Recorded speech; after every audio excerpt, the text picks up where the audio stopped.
Good morning, everyone. Dear all, the finalists, the jury, dear viewers from the inside theater community and from the outside, dear media representatives, dear all watching us live on Facebook and YouTube. We are all here this morning for one reason, to witness the final round of the International Young Director Competition for the directing concept of Jacques Offenbach's opera, The Tales of Hoffman.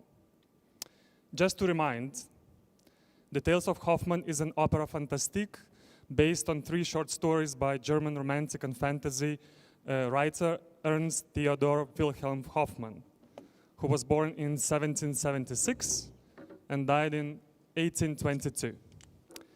Hoffman is also the protagonist of the story. This opera was written back in 1880 by French composer Jacques Offenbach and was his final work. The premiere of the new vision of this German-French masterpiece here at Lithuanian National Opera and Ballet Theatre is scheduled for January 2024 and will be directed by the winner of today's competition and his or her creative team. The budget of this production is set at ambitious 300,000 euros, thus providing an opportunity for exceptional quality and professionalism. Some history of the competition. 41 applications were submitted for the first round, with entries from countries like Italy, Poland, Germany, France, Austria, United Kingdom, Ukraine, and Lithuania. All participants were supposed to be under age 40, with a decent record of experience in directing opera. 3 of the 41 were chosen by the international jury and entered the second round, which is also the final round of the competition, and it is happening at the moment. We will soon hear from each of the team, but before we do, let me introduce the jury of today's finals and also brief agenda for the morning. So the international jury is chaired by Maestro Sesto Quattrini, the artistic director of opera here at Lithuanian National Opera and Ballet Theatre, also music director for the new production of the Tales of Hoffman. Other honorable members of the jury are,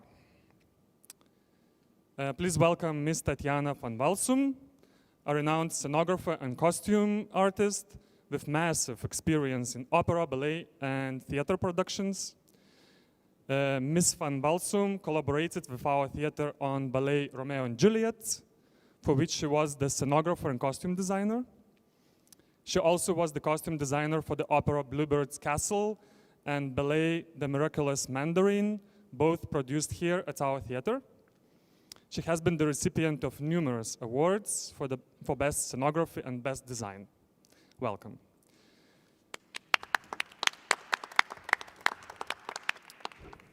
Please also welcome Ms. Kristina Pasternaka, another renowned scenographer and costume artist, the head costume designer of the Latvian National Opera.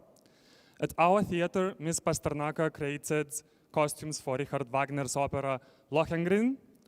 She has been working as a costume designer in drama theaters and opera houses all across the world. And you can Google the countries. Impressive. Also, Lithuanian National Opera and Ballet Theatre, with 7 representatives, comes as a separate jury member and will have one united voice in the final decision. Finally, online with us, and I'm looking on the screen now, Peter de Kaluvi, General Manager and Artistic Director of the Royal Theatre of La Monnaie from Brussels, Belgium. Our theatre has collaborated with this Royal Opera and you, Mr. de Kaluvi, last year when we co-produced the premiere of the opera The Rosenkavalier. Please welcome. Now, let me take you through the process of how it will all look like this morning. The participants have all drawn lots yesterday to decide the order of presentations, so the order is kind of accidental. Each of the teams, of the 3 teams, will have no more than 45 minutes to present its concepts. Between the 3 presentations, there will be 10-minute breaks, and the jury will have an opportunity to ask questions. And while the wheel turns, I'm standing on the wheel actually, so I hope I'm not on when it turns. After the 3 presentations are finished, the questions answered, the jury will have up to 1 hour to discuss in private, of course, and come up with the decision who is going to be the winner. We do expect to hear the name of the winner at about 2 p.m. Lithuanian time. Meanwhile, the viewers here in the theater and also those already watching us online will have half an hour, 30 minutes, to vote for their favorite. This will all be done by visiting our website, www.opera.lt, and you will see the pop-up window that appears, and you will, the only thing you need to do is choose your favorite of the 3 entries and click submit. That's it. The jury might consider the public opinion, maybe it helps, but we will only know if jury's opinion and public's opinion match after the winner is announced later today. Please note that the working language of the presentation is English for everyone, with no translation into Lithuanian. Lietuviškai visas renginys vyks anglų kalba, be vertimo į lietuvių. Šiandien. Tokias taisyklės. I now invite the first team to take the stage. We're already on stage. You have up to 45 minutes. I will give you a sign, or someone else will give you a sign when 5 minutes are left, so that you know. And I now present to you Federico Grazzini, stage director, and Andrea Belli, set designer. Good luck, guys.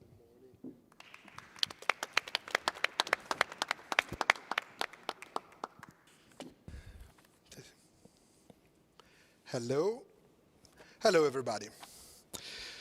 Thanks for coming today and for having me and Andrea to introduce our concept about Les Contes d'Hoffmann by Jacques Offenbach.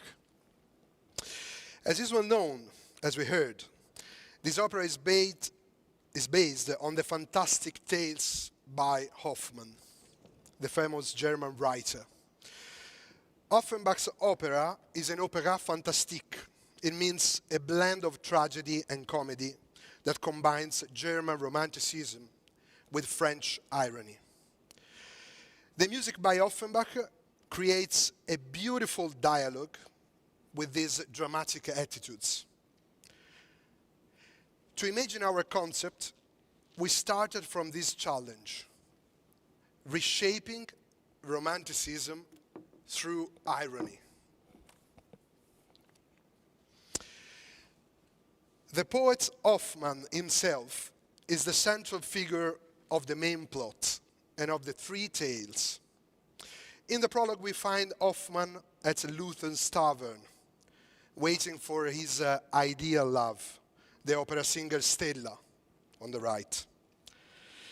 He starts to drink and smoke with his fellows and tells them the tales of the 3 loves he had, each of which reminds him Stella for some reason.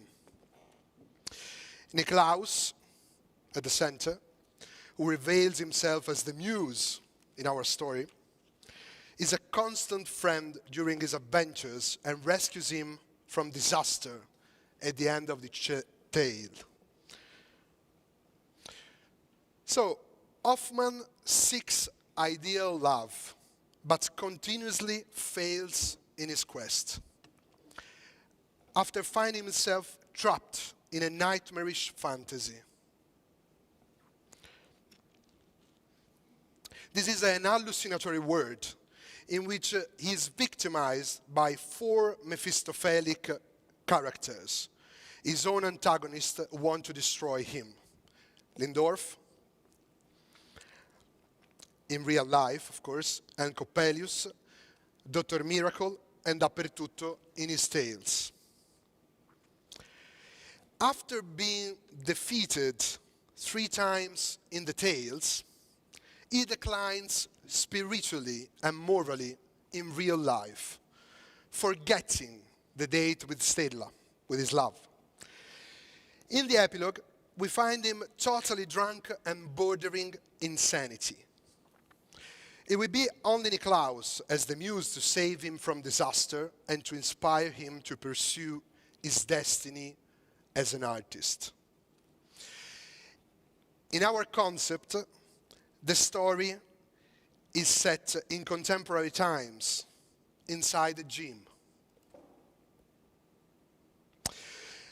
Hoffman is an artist of today, a writer. We imagine him taking notes on a small notebook many times during the show. He's a creative and an alcoholic. The contemporary society looks appropriate enough to update the events for today's audience. The cult of sex, addiction, the friction between self-awareness and vocation are main features of the libretto, directly reflected by today's society. So the space is set up to host an Alcoholics Anonymous meeting, joined by Hoffman himself. Together we'll get through this, as written in the signboard on the right. This is the starting point for a journey into a man's obsessions. This space looks real, but represents metaphorically Hoffman's mind. Soon the scene loses its realistic connotations, and it's animated by visions, dreams, nightmares of the artist's imagination. Each tale introduces a different woman and a particular dysfunctional relationship between Hoffman and women. Each story is a stage in Hoffman's evolutionary path and psychological growth that seems to have stopped unaccomplished. The reality and the tales are inhabited by some fantastic distortions of Hoffman's mind. Symbols, memories, visions, including, of course, his poetic world of characters. Everything melds together.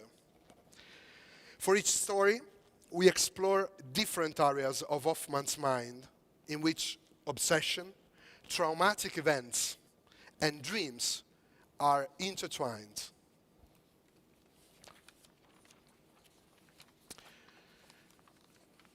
Femininity is told through a series of distortions and idealizations. Olympia, for example, is a sex doll. Antonia, in the middle, a sacrificial victim. And Julieta, another erotic dream, an escort who steals the artist's soul. We are thinking of using a minimum number of singers, the same singer for the interpretation of different roles. So Olympia, Antonia, Julieta, Stella are interpreted by one singer. The same for Andres, Cosciniglia, Franz, Pitichinaccio, and for the antagonist we saw before. The events of the plot are like a series of Chinese boxes where characters and situation always shift between reality and dream. Starting from the entrance of Lindorf, a kind of Mephisto, when the situation of the AA meeting begins to lose its realistic borders.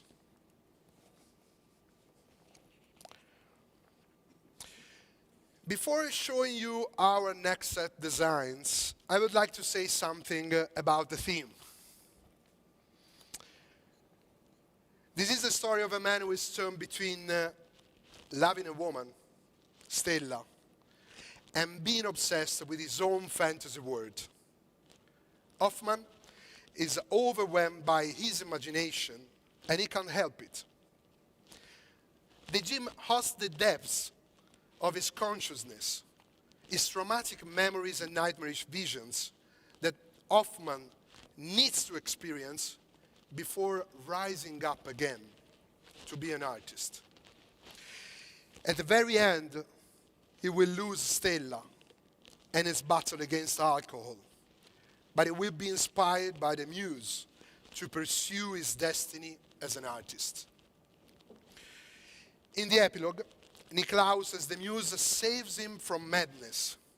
We imagine that the muse offers him a pen and a notebook to write, to create. The poet is redeemed and reconciled with his artistic mission, finally inspired by the muse. The artist must create at any cost, even risking madness. So, could Hoffman be a moral example for us? I think Hoffman is not a moral example. And the main issue of this opera is not just about the problems related to artists. The audience of today should be interested in the story, even if they are not alcoholics or artists. This story, in my opinion, in our opinion, is very modern because it's a reflection on the pursuit of love by the contemporary man, struggling with his own goals and obsession to reach self-awareness. To create the grotesque and perturbing world of Hoffman, we were inspired by contemporary movies, photography, and the world of erotic art. Let's have a look at the rest of the sketches.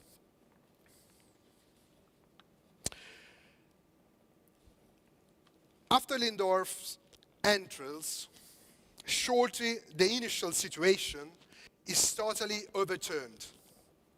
The alcoholics' meeting becomes a beer party with a huge inflatable beer at the center.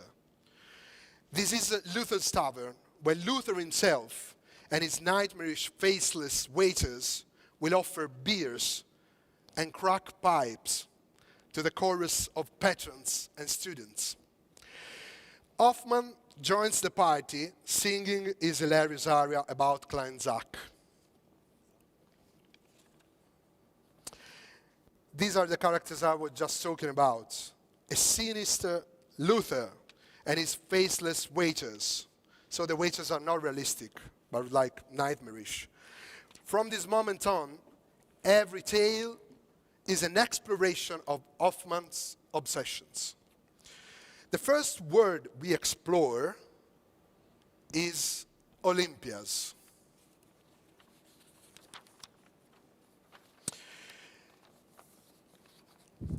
A theater curtain inside the gym reveals Olympia's word. This word is inspired by fetishism and latex clothing. Here we have a perturbing and sinister atmosphere. Here we see Hoffman looking at the creepy Spallanzani's workshop, full of body parts.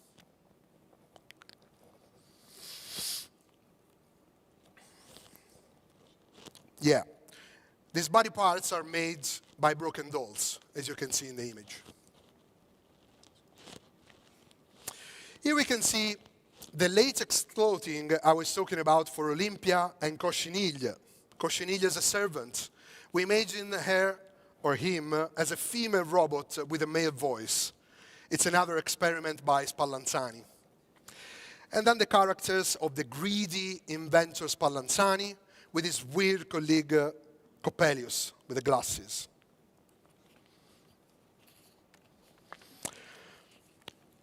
Spallanzani's workshop transforms into the stage where Olympia will perform her famous aria, Les oiseaux dans leur charmille.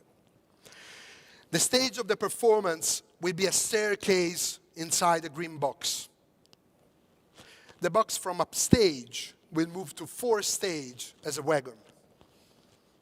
The Upper Tribune, you can see the Upper Tribune on the right, hosts the chorus of the elegant guests of the Spallanzani's party. That will double the real audience of the opera house.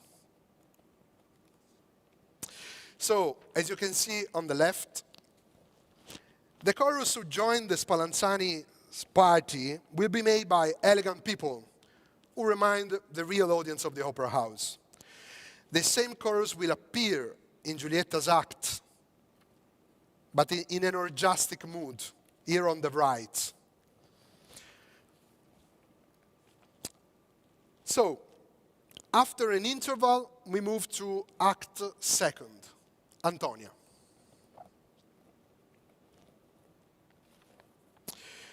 Another change of atmosphere.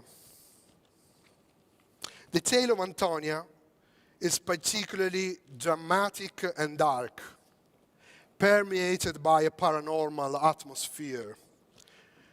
Traumatic events of the past, distorted symbols, and ghosts haunt Hoffman's mind. The same box of Act First is transformed into a cold hospital room.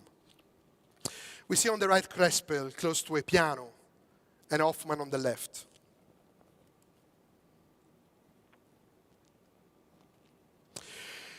These are the characters revolving around Antonia.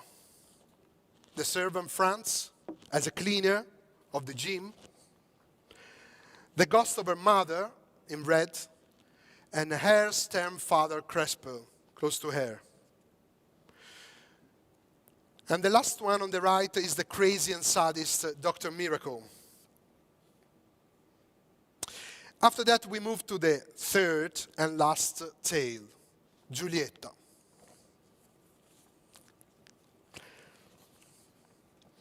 So, this is an image without the lighting, just to explain what happens on the stage, okay? During the beautiful entr'acte Belle Nuit aux Nuits d'Amour, we have a slow change of set and a change of perspective on the gym. The gym becomes a sex club run by Giulietta. A wagon moves from left to right, introducing another upper tribune where the chorus will take place. We are in the same place, but what we see now is a distorted version of the same gym. What you see here is the set, as I said, with no colored lights. And in the next picture, you will see how it will change the atmosphere of the sex club. Before seeing the sex club, let's look at the costumes. Giulietta, on the left, is the mistress of the sex club. Close to her, one of the sexy demons and some of the patrons of the club. Schlemil, Pitichinaccio.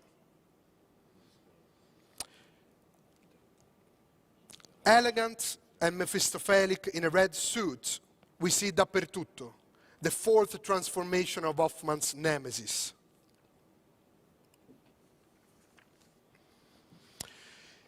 Inside the sex club, sexy waitresses are moving around and pole dancers are dancing behind the mirror. The chorus on the upper tribune joins the party in the orgiastic mood we saw before in the image. In a corner we can imagine Pitichinaccio, Schlemil, and Hoffman and other patrons playing poker at a small table. In this erotic and mysterious atmosphere, Dappertutto steals the souls of the club's patrons. Giulietta works for him, taking people away off stage. We can use even the mirror to steal the soul of the patrons. Schlemil will be murdered here by Hoffman, turning again the gym from a dream into a nightmare. We can skip this image, okay. So, we don't have an image for the final, for the epilogue, but I want to tell what is happening here.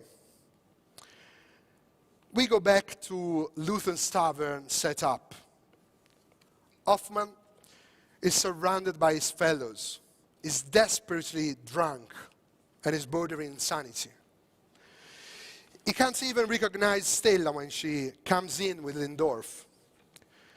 Stella decides to leave him to his destiny and goes away with her new partner, Lindorf. Hoffman doesn't care and again sings Kleinsack with his drunk fellows. He falls to the floor, and Nonnily Klaus, as the muse, takes care of him. So she puts him on a chair, and the ring of chairs of the AA meeting comes again. Like in a dream, the AA meeting is now attended by all the characters of the tales we've seen. Hoffman is right at the center, imprisoned by his visions.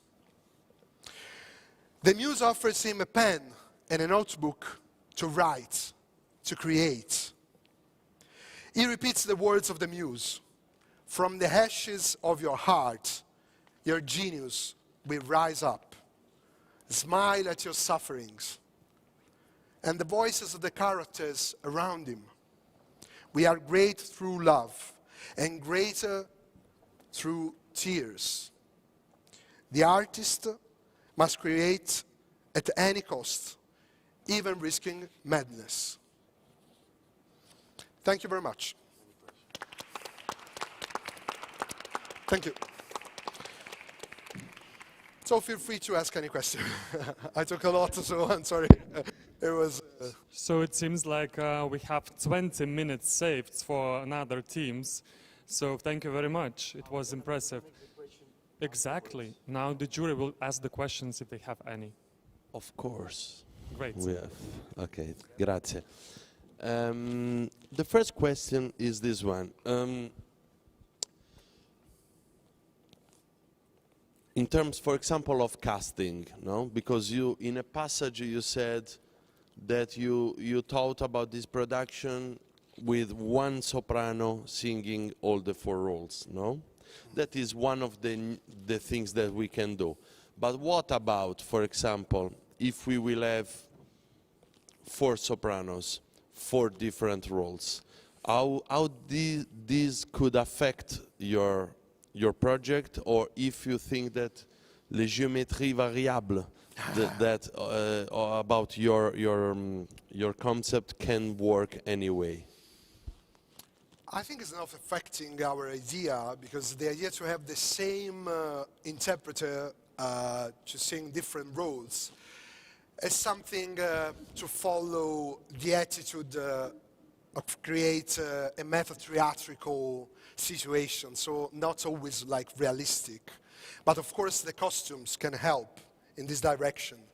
So I think it's not affecting the idea to have different singers. We can imagine to use different singers and to mark a little bit more the costumes to have a similar effect. Yeah, no, because you know this can be under discussion. I like to when we will cast the production to have of course a relationship, very close relationship with the creative team, in order to cast properly and to provide to all of you the best possible cast, but according also with the possibility that we have in terms of availability of artists in the business.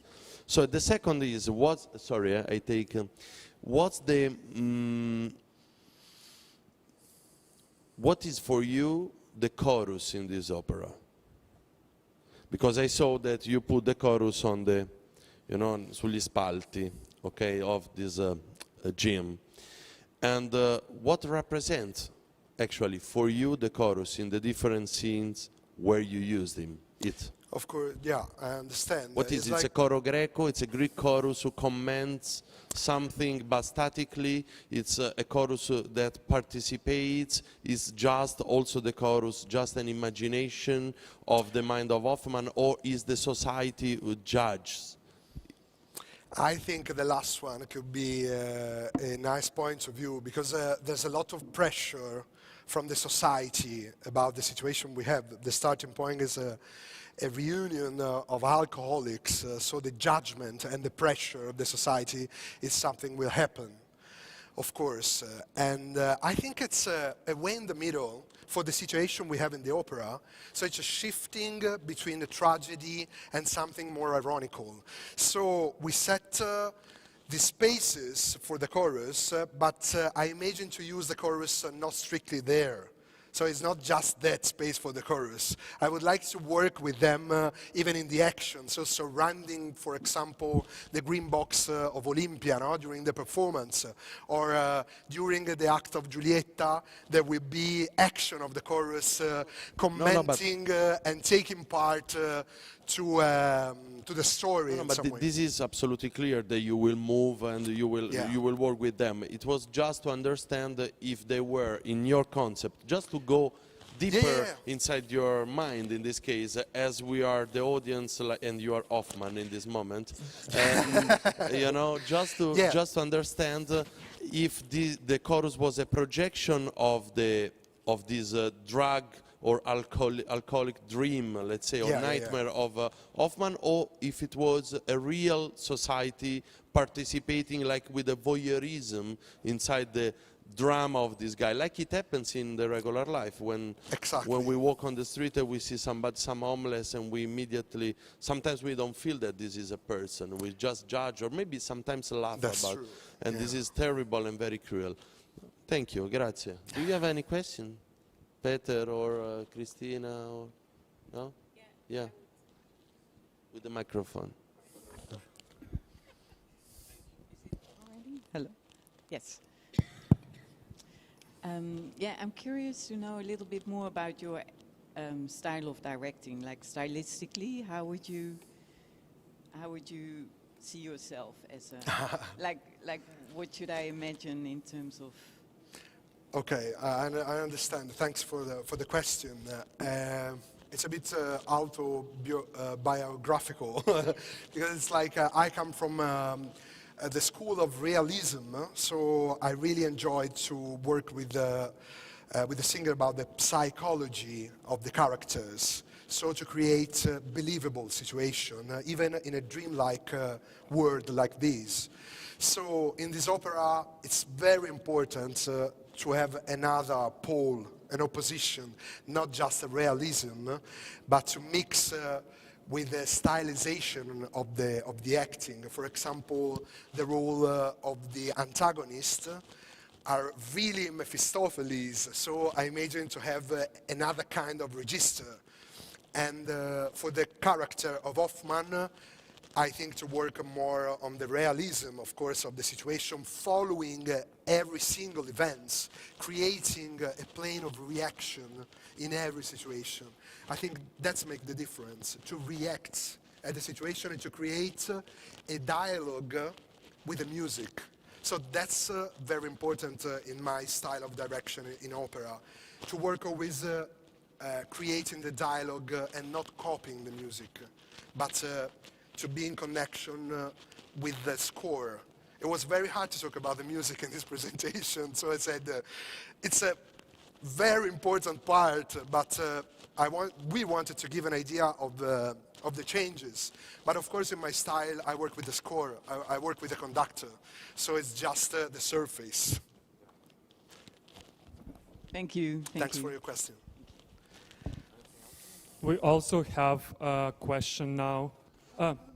Go ahead, Christina. I would like to ask you, if speaking about chorus, how far in grotesque will you go in the last act? You're saying about the chorus again? Again, about the chorus. I think the chorus, I said, is dressed like the real audience. So it's a kind of double. It's another level. We are in a fiction world where we show something of the real situation. So it's a kind of opportunity to bring something of our world in the world of the scene. So, as we said before, the voyeurism of the chorus is something very ironical, and I think it's part of the situation. For example, I imagine some props or some linked with latex clothing. We can work on accessoire, for example, even for the chorus, to mark a little bit of difference. It's not just realism of the double, but just taking part to a latex party. So in the first part, we imagine to put something, maybe someone in the chorus has a latex mask, for example. Or someone can play with an accessoire, you say, what is this? You know, it's just a double of the real life, but it's like perturbing. I think we have to walk the border between something perturbing for the audience, but not like shocking. It's not just provocate the audience. It's to involve the audience in a play about a very important theme, which is the theme of the self-awareness, in our opinion. Thanks for the question. We also have a question remotely. So I want to say hello to Mr. Peter Dakalubi, and please ask your question. I just want to make a general remark because I'm very impressed by this concept. Thank you, Federico, for this presentation. I think it's something that really takes the piece as it is intended and as it was written. I don't think you are changing anything in the concept of the original piece. I have no questions about your vision, and I also have no doubt about how you will work as a regisseur with the artists. I just have a question, but of course I cannot judge this, about the budget, because I really think this production is quite an impressive installation with the choruses on the gallery. It's quite an impressive set. It's quite it's also quite an impressive budget. So I cannot judge, but I think in the evaluation that we will have when we talk about the three teams, we will have to bring this subject into discussion. So if there is anything you can help us to put our minds at peace about the budget and about the realization of this project, that would be helpful. Thank you very much. You want to say something? I think, of course, we have already some ideas to get the project, to get the budget lower. And we have to discuss it afterwards when we process it with the office or the bureau. But we have some ideas to get it lower just in case, in order to make it more cheaper. But actually, I'm considering also if we get, it looks like a big set, it's true, but if you think about, for example, I know some workshops that are close actually to here in Poland, which are really cheap. So in this kind of realization, because it looks big, but it's not that complicated. It's just construction. It's just matter of iron and wood, and it's really easy. I would say working, as I say, as a workflow. So okay. You're right. We are considering this point very well, and so we have to try these two option. We will see the first estimation, and afterwards we have a kind of plan B that actually that can be without changing anything, for example, but just. Well, don't change the concept, because the concept is very strong. Of course. Of course. We're not changing. I think it's it's not not very matter. important. It's not matter of the concept, not even the image, actually. Maybe a suggestion to Jonas, whoever wins this competition, we should try to find co-producers for this. That will help. Yeah, for example, they could be, if you like it. But, in the presentation of the project on the first round of the competition, we asked you also to provide us a possible list of business plan for the production. The question is, do you think your business plan, the detail list, it's realistic, or in case if it turns out that is not realistic, you have the plan B. This plan B is to be done here in Lithuania, or to try to find the help of somebody from other countries, because this is also quite important, because one of the ideas at the beginning was to produce everything here in Lithuania. This is the aim, let's say, the goal.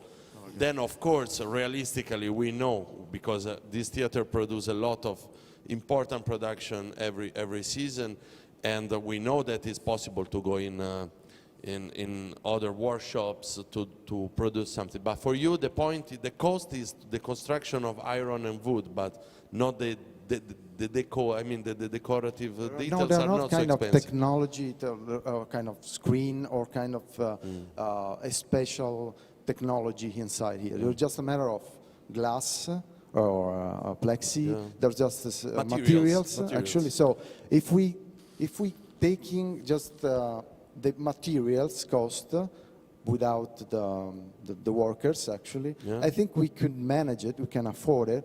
I mean, this is always depending on where course. and how much Of the course. material cost. Now, for example, the material they are raising up because of for the war, and for example, but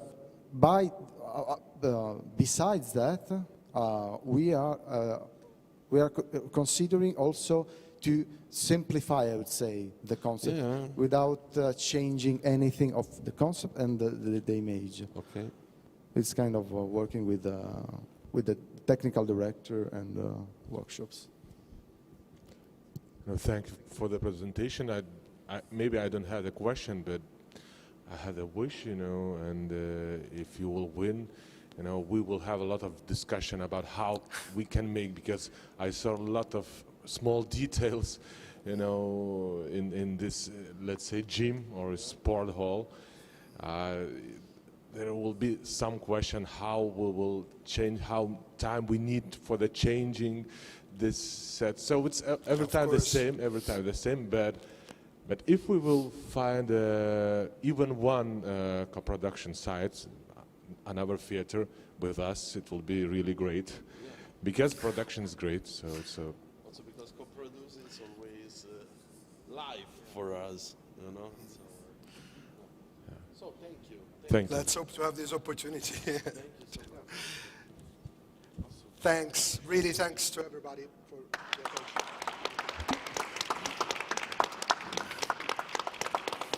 So thank you very much, Federico and Andrea. And we now move into a short technical pause, which will take like a couple of minutes. The stage moves. Please don't move anywhere for like, or be back soon. Yeah. No, you are staying in. Of course, I will want to do that as well. So the next team prepares, and will be now moved to the center of the room.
Welcome back, and we are now ready to hear from the second team, which is Andrea Bernard, stage director, Alberto Beltrame, set designer, and Elana Beccaro, costume designer. Good luck. Thank you very much. And good morning, everyone. We are really happy to be here. Thank you for the great organization. Normally, I prefer that is the work speaking for itself, but this opera is really wonderful. It's a magnificent masterpiece, full of characters, chorus scenes, bizarre characters like the devil, spirits, and so it was really stimulating working and studying on this concept for this piece. I hope it will be easier for me to use the command, yes, because then I will change with piece of paper. I hope not. I hope that it will not be so. So first of all, I will present the team that is composed by Alberto, Elena, but also from our light designer Marco Alba and the video maker Pierpaolo Moro. They are not here, but they are in our minds.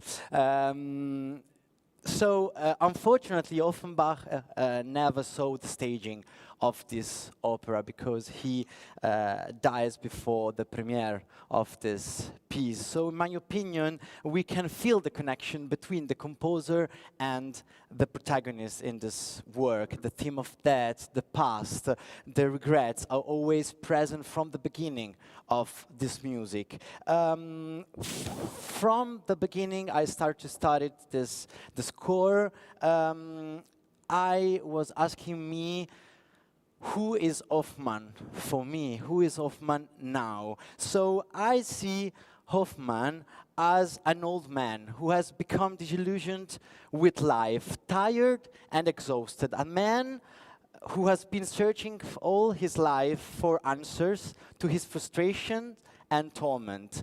Hoffman is, of course, an artist. He is a contemporary poet. He is a writer of today who has never succeeded in breaking through. For his entire life, Hoffman has searched for true love. He has been attracted and seduced by women who have disappointed him, has impossible, illusory, and often borderline affairs. Hoffman always found himself out of place, never completely as easy with other people, never in the right place, in the right situation, at the right time. This great disappointment in love caused him to sink, to move further and further away from succeeding as an artist, but also as a man. His frustration is so deep that he can no longer admit to himself and to others that he is in love. For instance, at the beginning, when he's in love with Stella, the singer, he can admit that he is in love because the frustration and the solitude is so big that he can't admit. In our interpretation of this piece, the three tales represent a journey back in the memory and milestones of Hoffman's life, and a posteriori reflection of his life where he comes to terms with himself. Each tale represents a specific moment in his life. So the first tale is a moment in the childhood of Hoffman, the second tale is a moment in the adolescent period of life of Hoffman, and the third tale is in the adulthood of Hoffman. This great narration will serve Hoffman to try to give himself answer that he so far been unable to give himself, an initiatory journey into his consciousness. On this journey, Hoffman is always in company of the muse, or Niklause, the best friends, the muse, so the personification of art will change herself into her best friends, Niklause. But because he will remain from the beginning of the childhood of Hoffman at the side of the poet, trying in vain to convey true values and show him the truth. Only in the end she will be the real key to Hoffman's life. Usually the muse became a man, so Niklause, he is a man, but we decided to leave her as a woman as an important message for the finale. Here we are at the beginning when the curtain is opening. At the beginning, we see the old Hoffman in this tavern. In this tavern, we are in today. We are in a contemporary situation. The Lutheran's tavern.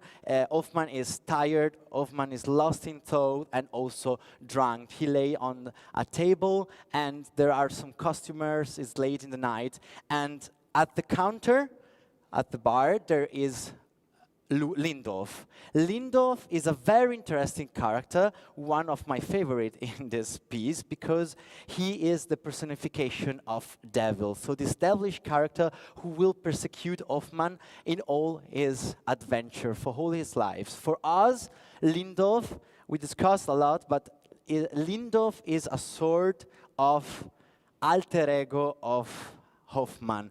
The more hidden and evil part and evil side of Hoffman's, like Hoffman himself commits the violent and dramatic acts of each tale. So a sort of self-harm. Also by playing all the characters in the different tales, so Coppelius, Dr. Miracle, and Dappertutto. Yes. The tavern will be the center of our staging, as central is the character of Hoffman. In fact, for the tales, the stage will start to turn. We will use this magnificent turning stage, and during the different tales, the stage will turn and we will find different spaces, different rooms, white rooms that represents Hoffman's mental space.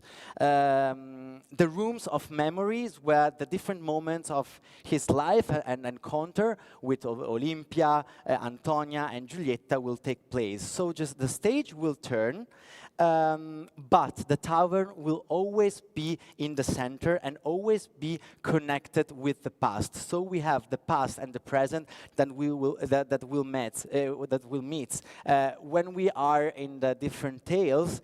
From the windows, from the doors, we will always see the tavern in the back, and we will see a double of Hoffman that is always arriving or telling the story or arriving to the past, watching these memories from the present, or also that the people from the tales will go inside the tavern, so inside the present. So the journey of Hoffman's in the consciousness of Hoffman will begin. We have given 3 titles to each tale that will highlight those phases of life of Hoffman: the childhood, the adolescence, and the adulthood. Let's start with the first tale, Olympia, the First Love. Hoffman is a child, so we are around more or less the 50s. Hoffman meets for the first time a woman who is very attracted to. It's the first love for Hoffman. Those are the first butterfly in the stomach, and you know what I mean. The only problem is that Olympia, the woman he falls in love with, is not a real person. Olympia is a character of a movie, a great star in this movie, an illusionary image with a great charm. We are in Spallanzani cinema. As you see, all the rooms, the stage will turn. The tavern will be in the underground, so you will see that all the spaces are white with some elements of the memory of Hoffman. Here we are in the Spallanzani cinema. The evening is dedicated to the newly released film Olympia la fille. So this great film with many Hollywood dancing scenes.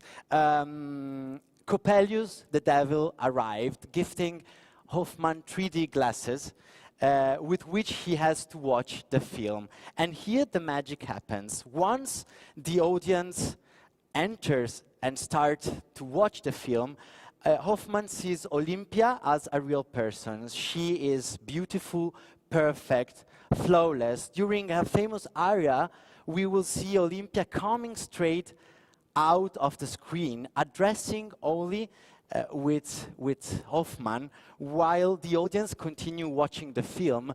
Hoffman will see Olympia coming out from the screen and just singing and dancing for him. So he's completely crazy. He falls in love with this wonderful character, and we have also dancer inside the films, and also the dancer come out and will start to dance with the audience, but this is just seen by Hoffman. The audience will continue to see the film.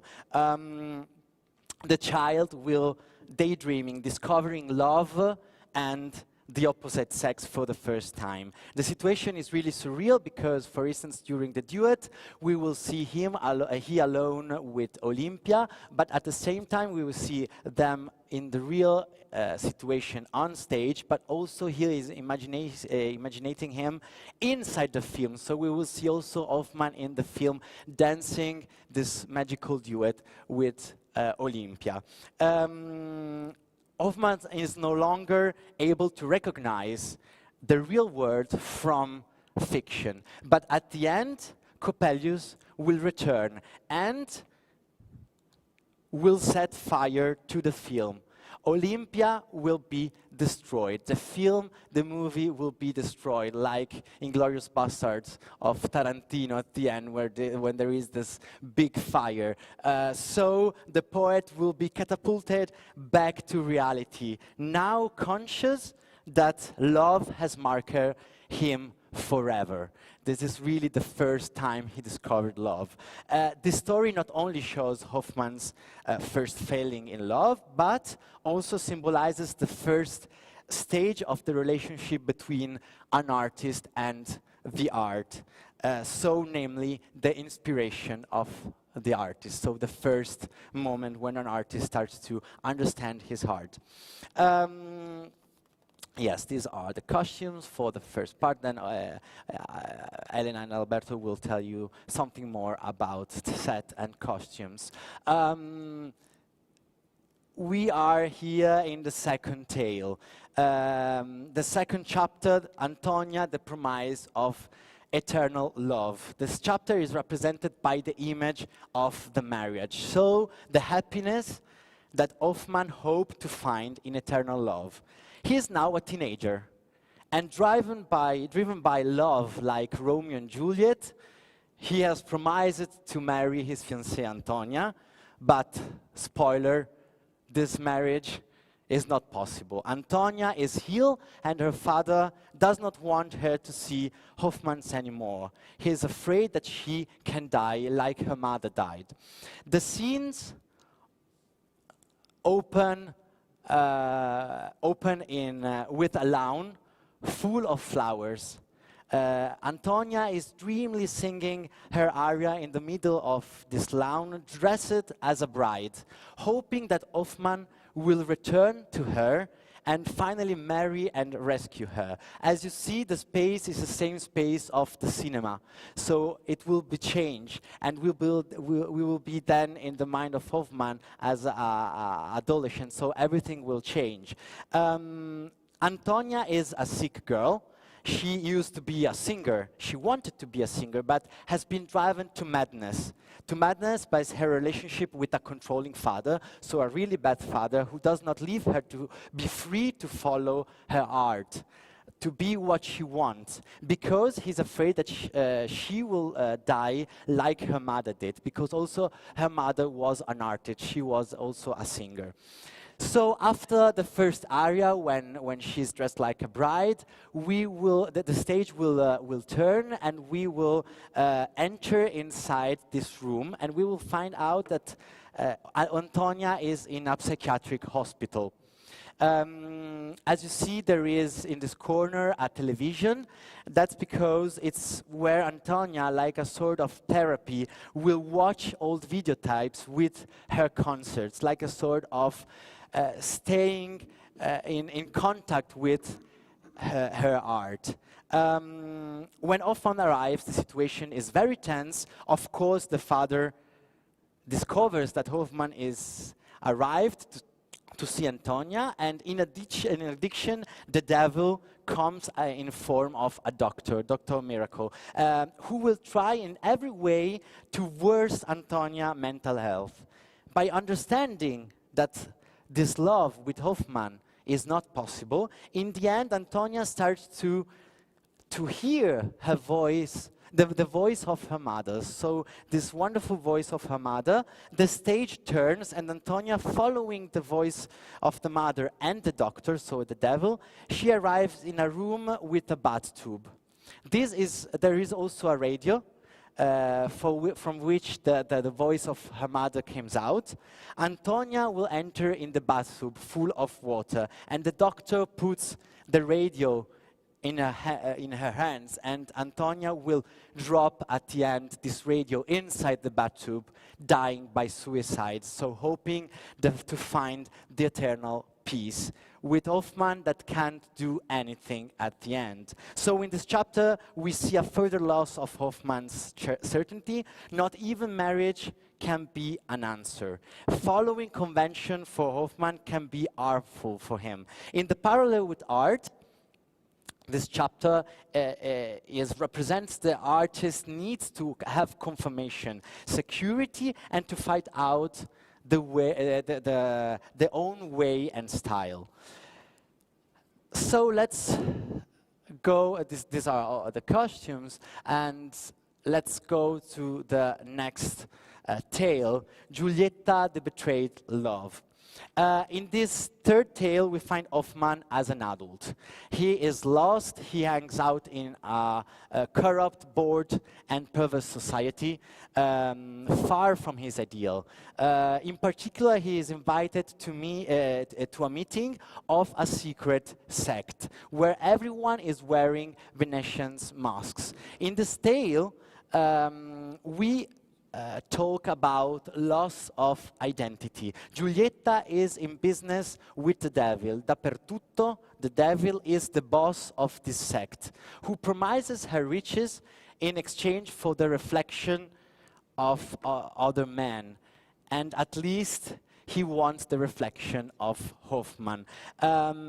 The loss of reflection, and therefore the loss of an our identity, we decided to represent through a secret sect, because being part of a sect always means the loss on individuality. Giulietta's task is from the beginning to attract Hoffman into this sect, pushing him to become one of the many.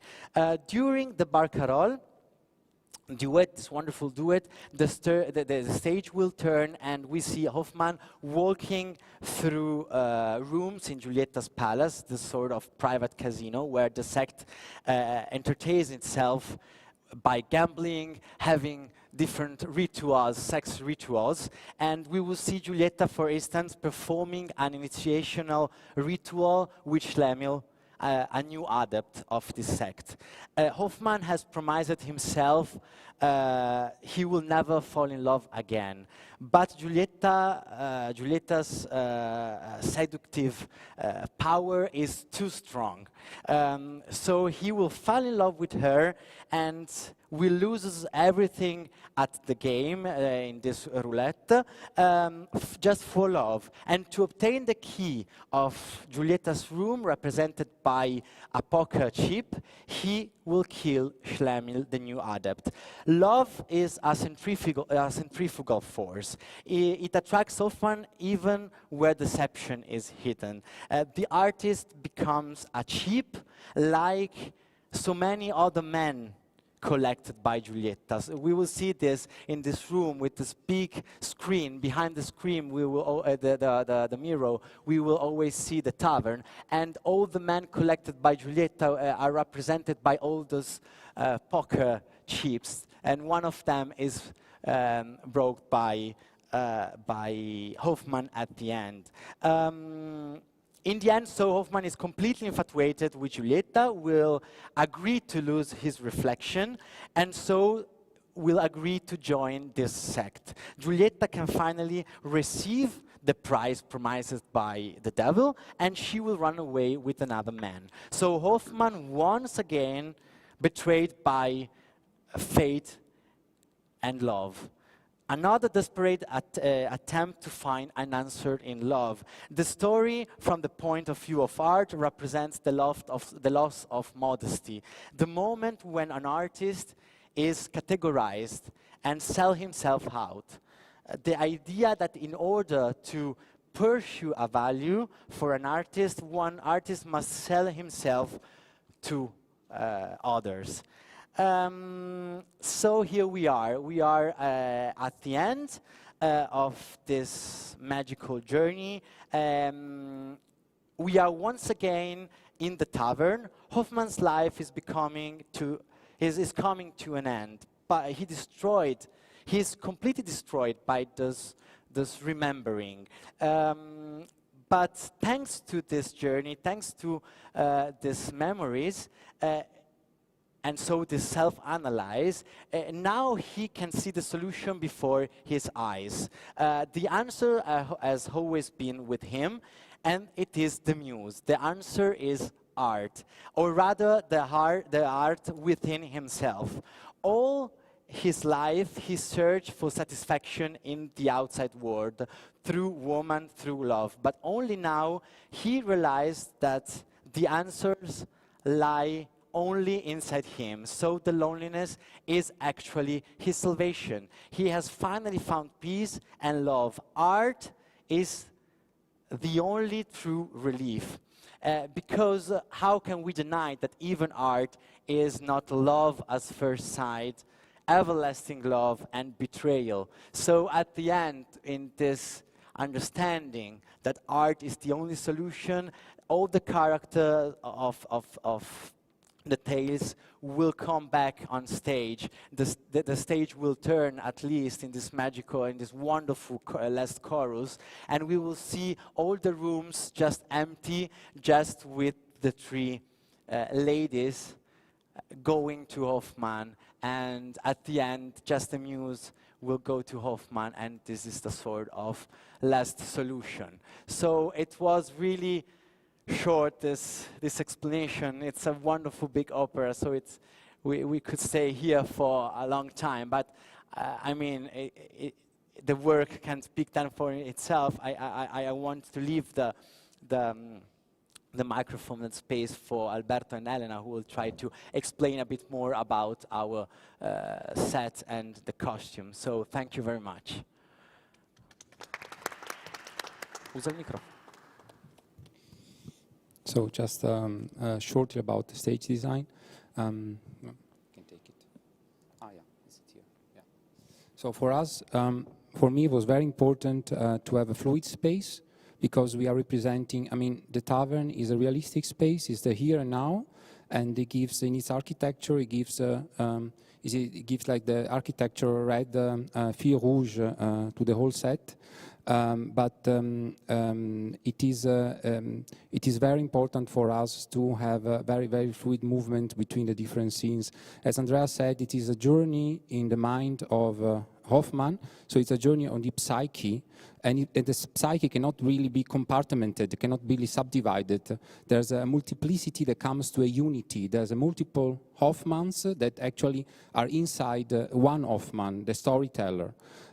So that's why we think about different options. I thought about different options, and we came out that the best solution, the rotating stage, because it allows us to represent in the best way the different jumps and shades and movements, meanders of the psyche of Hoffman. So, as Andrea said, he's thinking about his past life, and this space of the tavern, which is the here and now, so it is realistic, it is defined, it has details, it expands to his psychological space. He's thinking about his memory, so the details, this frame, this boiserie, it extends to his back rooms, the back rooms of his memories. there are like some main characteristics I wanted to have for let's say for the back rooms.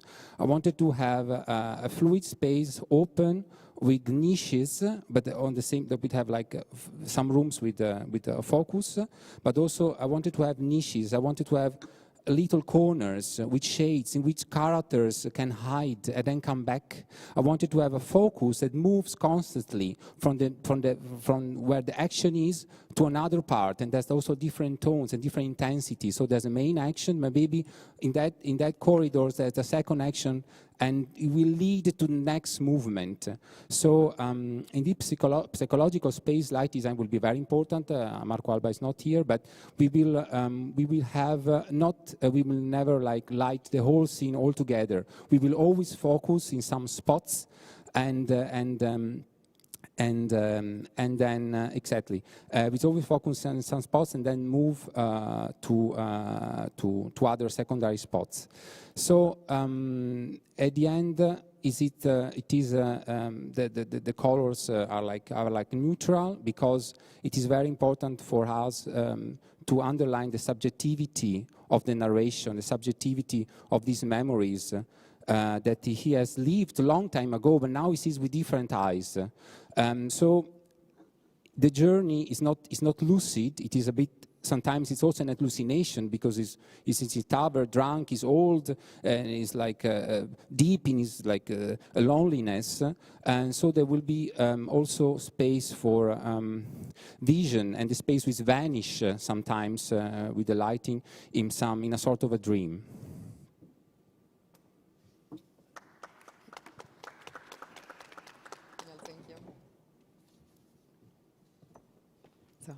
Good morning to everybody. So I just want to say something. Have to say something about the costumes. So the concept of the costumes, as both Andrea and Alberto already said, revolves around the figure of the protagonist, so about Hoffman. And in the very beginning, we are in a tavern, and there is Hoffman in a present situation, in a quiet situation, but from the point of view of the costume, it's also a very anonymous situation. There are people drinking or eating something anonymous. And seeing this scene on the stage will suggest us, on the contrary, a such of tension, because after all, he is an artist, and why he is living in such a quiet situation. Nothing attracts our attention just because this is the metaphor of the vision of Hoffman itself. He doesn't find more spirit, interest about his work and his life. So the tones of the costume in the very beginning are kept very similar to the set design, just because the human presence begin almost invisible, because this is the vision of Hoffman. And thank you, Andrea. In just the muse, so Niklaus, thanks to the makeup, will suggest us something more interesting, something more to search in. Okay, thank you. We move gradually to the next act, and unlike the first act, here we found something somewhat calcified, so somewhat grotesque, creepy, because we are in the world of the memory. And just like for us, even for Hoffman, memories are made of details, are made of accents. I decided to work also in this world of memory to accentuate the fundamental aspects of the memory, so the awakening of the senses. So we find not only a visual memory, that's centering the most conspicuous part, but also an olfactive memory, thanks to the cigarettes they are smoking, or to the flowers we find in the field of Antonia, but also an tactile memory. I searched and I found this texture, but I work a lot about a texture that will suggest us also this tactile memory, for example, the leather of Olympia overcoat.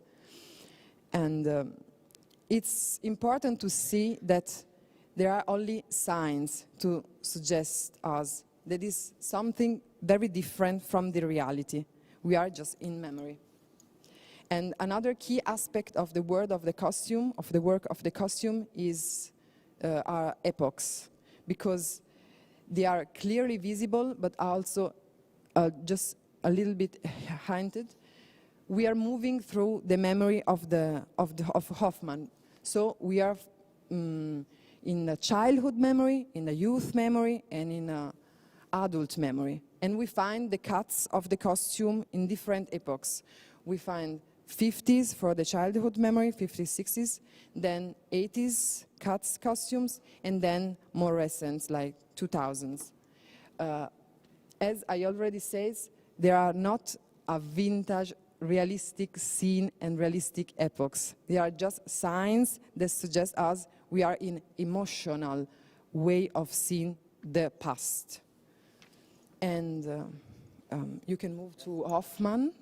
Hoffman instead, in his memory, does not present a change, a real costume change. As with the scene that revolves on itself, and also with direction that revolves on itself, also Hoffman doesn't present a real change of costume, but discover details of itself during the opera. So, for example, in the first change, he just take off jackets and coats, and he reveal us suspenders, just that reminds us that he was a child, and he will dance wildly like a child and with dancers. And then in the marriage, so in the act with the meets of Antonia, he will wear the jacket just to look more stiff and more elegant for a wedding. And then in the first and in the last part, but also with Julieta, he will wear also an overcoat just to look more scrubby, and not elegant and not precise. There would be also an just to say, also in the acting, it will be different for Hoffman. So at the beginning, he's very old, but then in the first tale, he is a child, so he will run. And we will have in the tavern 3 extras: 1 child, 1 adolescent, and 1 old man, so that to underline this change then for all the tales. But he will stay just this old man remembering this period of life. So he will act differently, but he will stay like it is. So this is a bit the concept. So thank you. It was, I don't know if it's, yes, we have time, I think. For perfect timing. Perfect timing, very good. We are so on time. So now we have about 10 minutes for the jury questions. Please go. And thank you, Andrea, Alberto, and Elena. Thank you. So, as far as I understood, your Hoffman, it will be like a travel of Hoffman, like Alice in the Wonderland, in his own life. So it will be the old opera. Yes. The singer who will sing. Yes. The tenor who will sing Hoffman. But acting like... Yeah, of course, in different way. Yes. And you will use 3 supers. So your suggestion in your concept is to appoint an old tenor? No. Or a young tenor? That's the first. It has to be a young tenor, like us with a young voice, but we will. You will obtain this with makeup. Yes, with makeup, of course. That's the first. Yes. Thank you. The second, I have some questions. The second is how many breaks you thought about this for this show? Because we need more or less two. So one after the cinema, for sure. One after the cinema and one after Antonia. One so after the epilogue, the end. Yes, the hospital, yes. About video projections, because as far as I understood, the cinema, it will be quite difficult scene because there is is watching something and these people will come out from the screen. But you also mentioned that you would like to use the same Hoffman himself on the video. On the video so and it means outside. that you will need a period of work in video projection Yes, with the yes. so additional period. Additional, or as we did sometimes for other productions, in the meantime, in the pauses Okay. between. It will be better to have some days before. Okay, so because for we will this there work- is a problem, for example. Not a problem, No. but just something that I want like to... My first idea as artistic director of this show, it was the one to show to our audience the two different possibilities that Hoffman proposed to us. The one was to do with 4 different soprano, and another one was to do with only 1 soprano. This is a very interesting point because Okay. also, let's but say. the point is when you record the video projection, it means that you should do a double job in case, because if you have 2 different stella, Yes. one will be the same for all the acts, and the other one will be just for that act. It means that we have to work in that case for double, because every cast we have to Yes. change.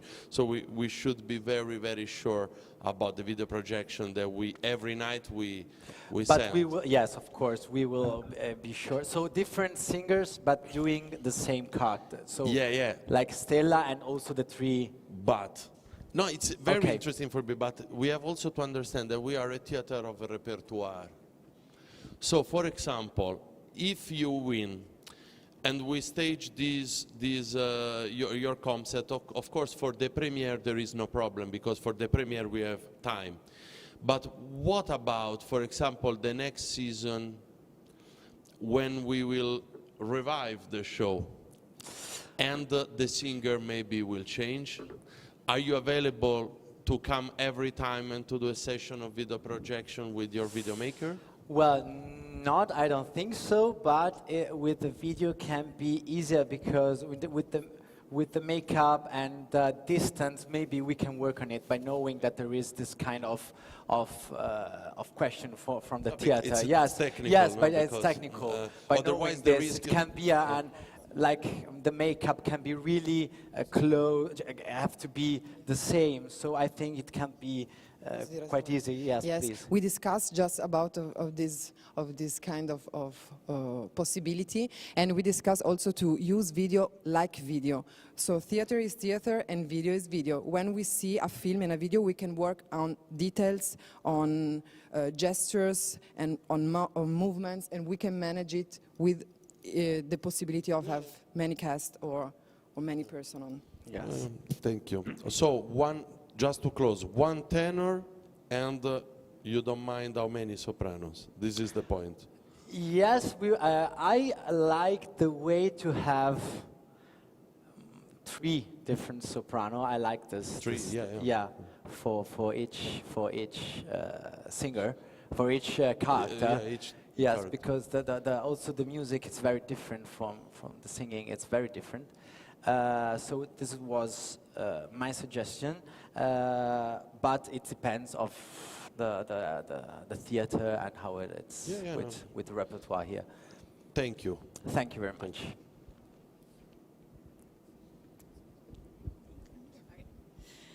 Thank you for the presentation. I think the framework of your whole piece is really strong and very clear. It's very, it really tells a story. One of the questions that I have is about the movement, because I hear you talking often about movements. Like, what sort of style of movement should I imagine? Movements about the scene? Yeah, like choreography, you talk sometimes. Yes, the choreography, of course, there is the act of Olympia has to have this big choreography. We wanted to have 5 dancers, 5 men that are around Olympia in the film and then outside coming out. So dancing in the area of Olympia and then during the duet inside the movie. And then we will have, of course, the second act. There isn't the chorus, so we will use just extras or the characters on the scene. And at the end, we have all these ritual moments of the sect. So in Julieta's palace, we will have everywhere people, like in this Eyes Wide Shut film, like this sort of dark situation with people in the corner. So I will use a lot the chorus, also having them inside the tavern at the beginning, but also maybe during the act of Antonia, or when they are not inside, having them inside the tavern. And so there will be a lot of movements on scene, but also off the set design, because it's important to see this fluid space coming in every tale. So maybe for the first tale, we just see 1-2 rooms, but then it starts really to move a bit more. And it's always important to have this connection with the present, so with the tavern outside. I will use a lot this double of Hoffman, and maybe the muse to comes out from the windows, watching himself as he was a child, as he was an adolescent. So yes, there will be a lot of movement. Great, thank you, thank you. Thank you for your presentation. Thank you very much. It's very convincing. And just one question to costume. And I've been watching samples before the presentation, and I have a question. Which story will you hold on? The structure story from the drawings or from the samples? Because they are two different stories exactly. Yes, thank you. I just take here some samples just for show the texture, but also the fades of the colors all together.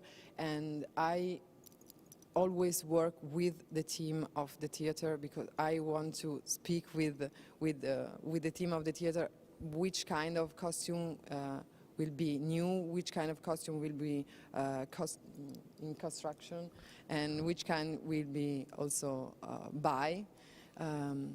I think I will follow my draw, but my draw, as I ever always said, are just draw. We have to talk and manage with the people what we have to do. Thank you. You were speaking about this sample or this? Ah, this, okay, so, sorry. Yes, of course. Yeah. So the question is answered, right? Is it? Okay. We also have one more question from Peter de Calui, who is remotely with us from Brussels. Go ahead, Peter. I don't really have a question. I just have a remark to make that I'm very impressed by this presentation. I want to thank you for this very profound thinking, this very psychological approach of a man's life, because this is really what the piece is about. So I think you really seized the essence of the piece. I had a question actually about the chorus, but the question is already answered, how to integrate the chorus and how to integrate the reaction of society to the journey that he is making. But you have answered that question partly. So I don't really have concrete things to add. I'm very impressed, Andrea and all of your team, by this approach, because I think it's offering exactly the reflection of what the piece is all about. And I also like very much the idea of a man in the same age reliving all the different phases, and at the end deciding that the solution is in art and with the muse. So that's a very beautiful image to end with in an opera house. Again, we will have to. I put the same question as I put to the previous team. We will have to look at the budget, whether this is a realistic situation. But I have the feeling that you have been calculating this very well, and that it's also construction-wise something which I think is absolutely possible. I do understand the question of Sesto, though, because the production has to be performed in repertoire. So the idea of video, but I'm sure there is ideas to find. I don't think you need to return for that. I think you need to have someone in loco to do the scenario as you made it for the video, to repeat it with the other characters or the other interpreters that you will have at a later revival of the production. So, well, congratulations, and thank you very much. Thank you.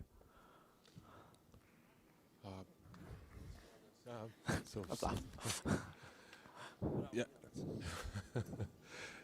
Thank you for the presentation. I think that all questions we asked already, but yes, same question is a choir. So you said something about that, but for me it's not clear. But I think we will see. Choir. Yeah, because scenery it's really it's fit for the small you know, for the duets, for the soul of things. And now I not see how it will be the choir, but you know, you will do your work and we will see it. Now my imagination is not working properly how it will be, but it's good that it will be 2 breaks, because we have now tradition to do only 1 break. It's only theater, it's need more breaks. With those kind of opera, I think. Yeah, and I think that it's not a problem if you will think about 2 tenors, 1 young and 1 old. So it's for the 2 different. Yes. Sometimes, you know, it works good. Well, the most important thing is that it's good. Yes. Yeah. Yes. Good singer and good actor. Yeah, and I think that 3 sopranos is good, because every time we have a lot of sopranos what we can use, and it's good. Yeah, because the sense, sorry, I say also to the other candidate, I mean, that are even behind me, this is very important to understand. It's also a challenge for you, for all of you, that we are a national opera house which is co-producing with a super important opera house. The first and the last was La Monnaie, that is here represented by Peter de Calloway. But not only this one, the Metropolitan Opera, for example, we co-produced the Madama Butterfly, Anthony Minghella, or Turandot with Bob Wilson with Madrid and Toronto and Paris now. So one thing is the premiere, where everything is possible to be done. Even extraordinary efforts to allow the production to happen. Then there is another phase of the production that for our theater is possibly even the most important, that is going for 10 years, according with the pleasure also of the audience, of course, running for 10 years in the repertoire. Maybe the first revival 6 performances, then 5, then 4, then maybe 4 per year. But this is very important. It's important that the production doesn't lose the same appeal of the premiere. And this is the risk of a theater of a repertoire in Germany, in Lithuania, in Latvia, wherever, that the production becomes older and older and there is not enthusiasm anymore. And what is important for me is also to understand that sometimes every 3 years, for example, the creative team can come here back to revive, yes, and not to leave course. to the theater, because the investment, economic investment that we are doing is huge. And Yes. we would be very happy to start a collaboration with you that goes through the years to consent that your ideas will be always the same even after 10 years. This is very important, that's you know. important. Otherwise, we stay only in the world of words, Yes. and with fact, we forget what we did. It's a risk. I would be very happy. And then the show is just decoration and not. Yeah, exactly. Yes. Otherwise, it happens like Robert Carson in La Fenice, no? That for 10 years, and now the show is absolutely another show than the one that he did at the beginning. So thank you so much. Acula, bye to wait for me. Grazie. Thank you, grazie. No, we can go with yes. Thank you to you, team number 2. And we are now taking another technical break just to move the stage again. So it's up to 10 minutes, don't go anywhere far. And we are back soon for the 3rd team.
Welcome back, and we will now listen to the third team and the last team.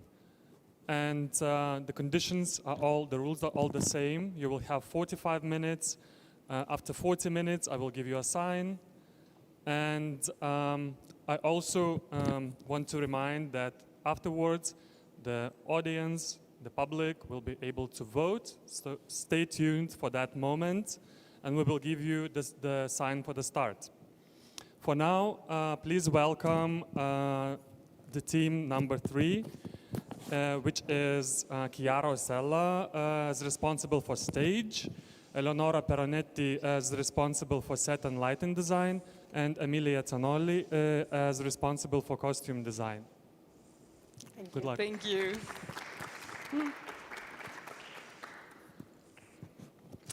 So, good morning, everybody. Labas rytas. Thank you. So, yes, I would just like to introduce the 4th invisible member of our team, which is Carlo Masari. He's very important for us because he will be in charge of movement direction. And I like to stress this out because movement will be a strong part of our concept and our stage direction. In general, we really like to work in a multidisciplinary way. So all the work we do is really a teamwork. We like to contaminate each other a lot. So the vision is really our vision, our team's vision. And with Carlo, we had the same thing. He would not just arrive and be in charge of the movement, but he was part of the whole process that will have a strong choreographic system. But what is Le Conte of Man? Let's get a bit into the heart of the concept. So, talking about multidisciplinarity, I have to admit that I started my career as a singer, as an opera singer. As I was saying to Tatiana, my favorite role was Niklos. And I always looked at this opera from her point of view. But in this case, what I wanted to do is really to put myself into Hoffman's trousers and really try to, let's say, this masterpiece gave immortality to this great writer. Barbier and Hoffman, with their great opera, really paid homage to this great man. But what I find always, it's a bit risky about this opera, is that what you end up remembering is the great ambiences, the great opera scenes, grand scenes, Olympia's aria, La Barcarolle, the great musical masterpieces. But for me personally, I find that sometimes I find hard to really fall in love of Hoffman's character. I know he's a great writer. I get lost into his world, but what is really his power? I try to really pose my question, and I feel that, of course, he has a strong power, which is the one that makes us go from Act 1 to Act 2 to Act 3, forgetting the fact that we were in a tavern, and then make all the choir and the people who are sitting at the tavern forget about the fact that the big star, Stella, has to go on and show and perform. They all miss this great show that is going to go on stage just to listen to Hoffman. So why? What is it, this power that he has? When the myth imposes itself on reality, choose the myth. John Ford, the great director, once said. Well, I think this is the sentence that really summarizes what Hoffman is. He has this power, which is quite goddish power, of creating worlds, creating universes, creating crazy characters. Really, we travel through time and places. We go from Nuremberg to crazy and super party Paris, and then we go into the deep soul of Antonia and the music world and the artist world. And then we go to Venice, but not just Venice, like dreamy Venice of the Barcarola, and then this rotten world of the gambling. So really, he has this, already the libretto and the construction of the opera bring us into this crazy idea of the narration. And really, we just want to get lost in what Hoffman is saying. So this made me think about what narration originally is. His, let's say, ancestral power and origin. Narration is nothing but a protection from the fear of death. When we listen to a great narrator, a great storyteller, we don't care where the myth starts and where reality ends. We just want to get lost in his mind and the power that the mind can create, these incredible worlds. So really I wanted to start from this concept and to go, how can I translate this into action? Well, I wanted to go into a dystopian world where there is a city reduced to rubble by a war.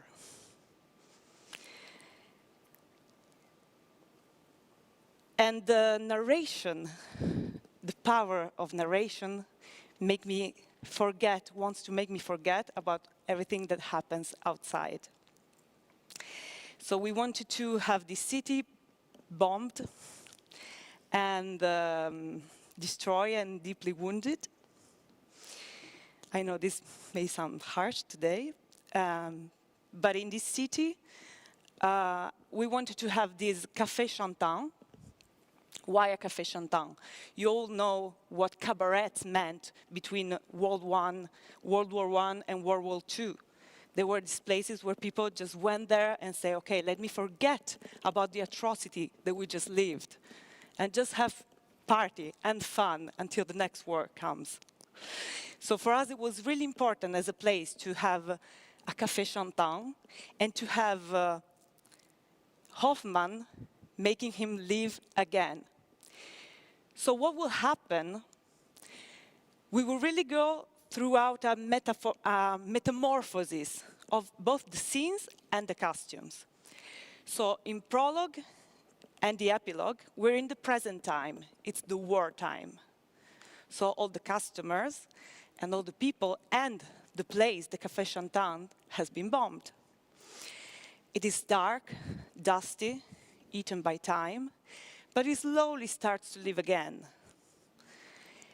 Then what will happen is during Hoffman's narration, Hoffman's tales, we will undergo throughout this metamorphosis, and the narration time will actually have another color, the surreal color of narration. So Act 2, 3, and 4 will be an explosion, a highly imaginative and surreal. We will go throughout the costumes and the scene changes with Eleonora and Emilia. But please keep this set in mind, the fact that Act 2, 3, and 4 will be looked at as a kind of a childish approach. So we wanted to set this Café Chantant on a turntable because, first of all, Café Chantant, with the fact that it has a theater in it, it allows me to go from one word to the other. For example, the history of Klein Zach, that sometimes just pops out of this tavern, we have a stage to put it on. The Barcarola, same thing. But what will happen, we won't have a kind of dramaturgy which is, let's say, vertical. So Act 1 in Scene 1, then we change scene and we pass for Act 2 in Scene 2. But we will use displays in many, many different ways. So our presentation of the concept won't be Act 1, Act 2, and Act 3. That will be in Emilia's presentation for the costumes. But really keep in mind that for all the scenes, we really can go from one ambience to the other in a perpetual way, or with flashes passing from one ambience to the other. So this allows me a bit of a more, let's call it horizontal dramaturgy and a bit more cinematographical, let's say. And it gives also the audience an active imagination, because this place has been lived before we see it. We just see this amount of time of this Café Chantan. It has an history that has gone on before, and it will have another history that will go on after. And we like to leave this imagination to the public, to give them a more active participation. So let's go throughout the scenes with Thank you, Chiara. dear Eleonora. Yes, as she was saying, we decided to develop our set on a turntable. So technically, this will allow us to do both perpetual scene changes, like a carousel, and apparitions. What we mean with apparitions: imagine moving from a scene to another, using dark on stage during the turn and lightening the set once it's in a final position. So let's go discover its spaces. We have the facade that is hanging on the grid, and we go up and down, and it's the exterior of the Café Chantan. And then on the revolving stage, we will have the bar area with the central stage, dressing rooms on the left, backstage, and office.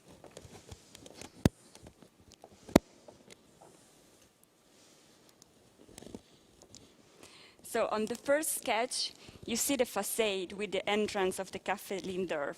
You see it's wounded, eaten by the war, but it's slowly returning to life. We have a stage door and the main entrance that are both practicable, and also the ticket counters, it's practicable. So these allow us a lot of small actions, right, Chiara? Yeah, I really needed to tell this outside world story, an outside ambience.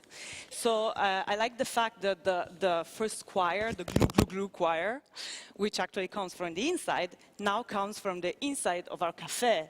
Les esprits de la bière, the spirits of the beer and of the wine really are coming for a bar place. And on the outside, we really can have these actions of the city coming back to life. And you can see, you can sense that we have the two manifestos of the headliners of the Café Lindorf, the two muses, which will be Stella and La Muse, who will be an actual muse. She won't be this spiritual muse, but she will be an actual muse of the café. And her apparition won't be out of a barrel, as in the libretto, but out of her own manifesto. So she will come out to us, she will introduce us into the story, but also into the inside of the bar, where the epilogue will go on. Yes. Here, a pair of suggestions of light changes, because lights are very important to us. And from the raising of this armored wall, you will see the interior of the café. A dusty, smoky place, half flooded, but where you can sense its past glories. So this armored wall will raise and reveal the interior of the Café Chantan, of Café Lindorf. Mm-hmm. And you see here, we really have, now it's not lighted anymore, but this really will be Maître Luthier's world. He will actually have his own bar. And on the scene, really, we can see, as I said, the Kleinsack scene and all kind of apparitions. During Hoffman's memories and this transition that I've talked about, these places really physically returns to live, and it kind of recomposes, and it will go into another dimension, thanks to the light, as Eleonora mentioned, are very important for us as a narration term. So this will bring us into the other dimension, the surreal world. Yes, in fact, with our team, we decided to link our project for this power of narration to the Big Fish film that has this sense of, you know, what is reality and what is fiction. The boundaries are not so clear, and this was our inspiration. And this is the set and the light proposal we imagined, for example, for the Barcarola. So this is the first corner of the set. So we would really like to use also this type of vision where the two spaces meet. Here we have the bar and the dressing rooms. And this type of set allow us to create a lot of symmetrical actions, and we can play with dramaturgy and choreography. Yes, this will be very important in terms of movement and choreographic system, as I mentioned. So we can have two ambiances that we can separate, and imagine having, for example, Pitichinacchio's murder inside of this area, while on the other side, Julieta, that doesn't care anymore because she just sold Hoffman's soul for a diamond, she just look at herself in the mirror and think how beauty she is and how about her vanity. So really we can separate the ambience in two and really go with the libretto, with this that really imposes us this kind of symmetrical scenes. And turning again this revolving stage we reveal entirely the dressing rooms. And you see, we liked to play also with stratification in time. So we have this scratched wallpaper that reveal also the frame construction of the set. And we still play with reality and fiction. And we have some camouflage characters. Then turning again, we will go throughout the backstage. And we will arrive here, behind the scenes of our Café Lindor. So in this scene, we would like to play a lot with repertoire equipment from the theater, like flats, old backdrops, lash lines, counterweighted lines, and whatever. And in the time that, yeah, you can see exactly this already. kind of ambience, and the public never see this backstage live, so we would really like to reveal to the public the artifice of the theater. And when the curtain opens, what happens? We can really see the clients of the Yes. café. This is very important also for me to create two separate plans. So maybe to have a scene with the chorus behind, imagine them uploading to, for example, Olympia's piece, and we will see how this scene inspired us for the developing of the character of Olympia. But in general, what we liked was to have a lot of backstage characters that could go with us in the story. All the employees of the theater will guide us. So, for example, Franz will be a cleaning lady, and imagine him singing his funny aria with 10 other cleaning ladies with mops dancing around and taking the whole backstage and bringing us to the world. Yeah, and technically this scene is the same on the revolving stage, and to create the illusion of the part of the bar that's behind the clients that we will see at their tables, we will have a printed backdrop, printed or painted backdrop. Then turning again our turntable, we'll access to the fourth ambience, that is Lindorf headquarters, the office.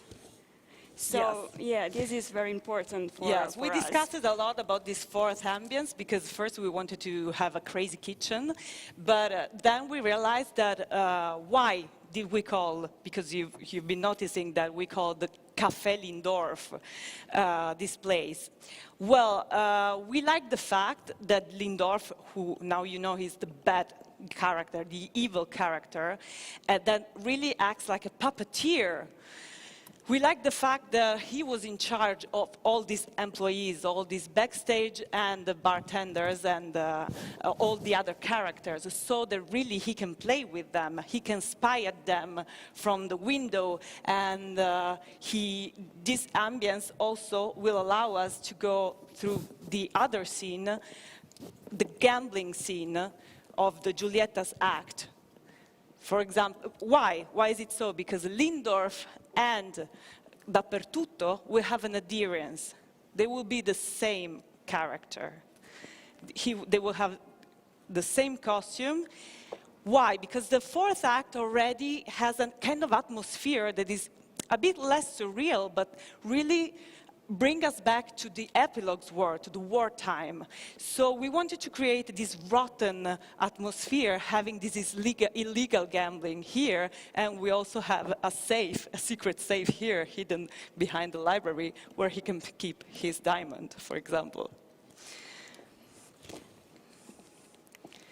So this is the end of our turntable. We go back to the bar, and we have a fourth ambience, which is very important to us also, and it will be the terrace of the Café Lindorf. You remember the lettering that you saw of the Café Lindorf name? Imagine to be on the other side, and to be on the terrace. And this is the outside world that really allows us to see the wounded city, what really war has done to this city. I like the fact of having Antonia's scene in here, because Antonia is the only character, I think, that brings us into the depth of the human soul. And Et la Fuite, la Tourterelle, it's one of the saddest music I've ever heard.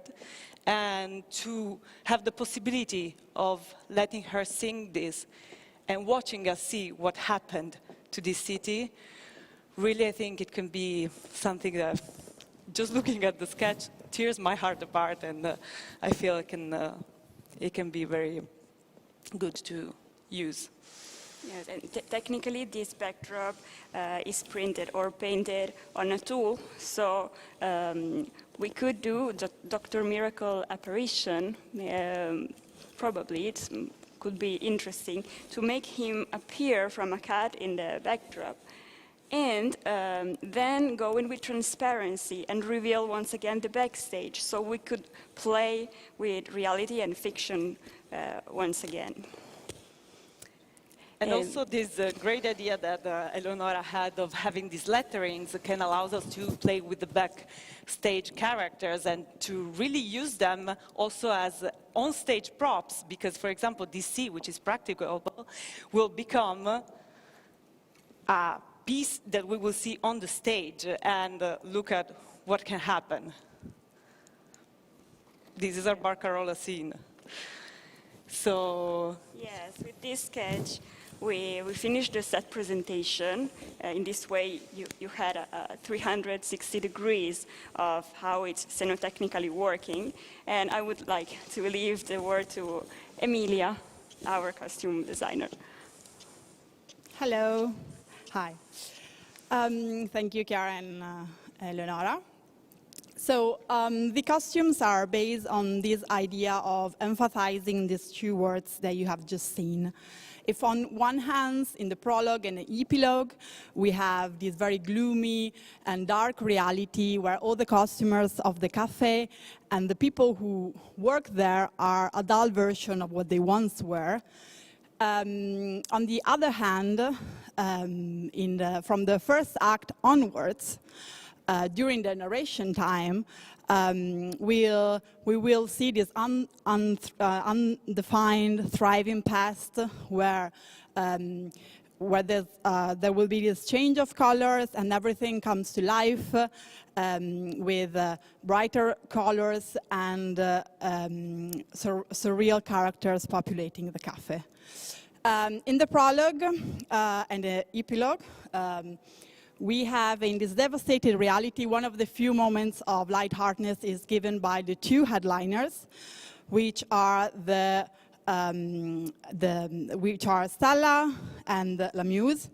Stella is wearing the huge headpiece with flowers, symbolizing the rebirth, the blooming season, and La Muse is a much more ethereal figure with this long white dress with contrasting colors. Some of these elements are the one that will allow us to recognize her during her transformation into Niklos, which is a character costume-wise that is much more similar to the surrounding of the cafe.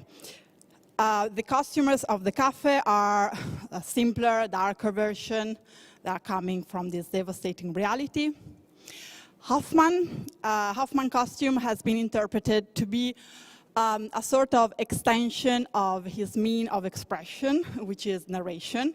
So he's wearing this gray suit with written words on it, where some have been deleted, some are still there, and some are even on his own skin. In fact, we will see he's physically writing on his hands, on part of his body. This is to highlight the importance and also the intimacy between Hoffman and, as Chiara was mentioning before, the power of the act of narration and therefore words. He's the only character who will have the same costume throughout all the acts, because I kind of wanted him to be our guide into these different words and stories.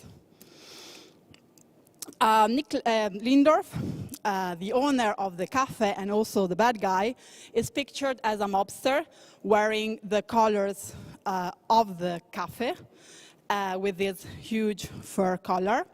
As we have seen, and we will see later, there is a strict connection between his role and the role of Dappertutto in the office scene. Purple and green, as you have seen, are the predominant colors of the cafe.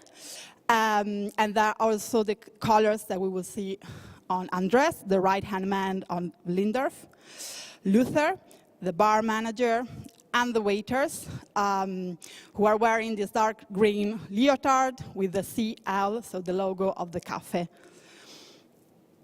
In the first act, there's this change of colors, reflecting what the cafe and the reality once were. So we have Luther and the waiters being a brighter version of what we have just seen, highlight let's say, the time passing by. Coach Neil, the stage director, is the character that we will see on the backstage, and him and few other extras will just wear this work tracksuit. Spallanzani is meant to be a mix between a scientist and a crazy tailor who had given birth to Olympia, which is conceived as a double figure inside this voluminous dress with this big bow that we also help to hit the two internal legs, hopefully to give a more surreal look. Maybe, Chiara, you would like to say a few things about her. Yes, we really like the fact that even musically, Olympia's aria is all da-da-da-da-da-da, and the answer da-da-da-da-da-da. So really, this inspired us the fact of having a double figure where the singer can be free to sing because, you know, it's such a hard aria, and the extra is able to do all the crazy actions. So really she will be hidden, the two internal legs will be hidden by this bow, and we can be able to really see her from different perspectives and play with her a lot. Going forward, we see Coppelius and his wheel trucks that again wants him to be a mix between a popcorn seller and a souvenir seller. You can see his trucks with all these special glasses and this huge bowl full of eyeballs that we will see characters playing around with them.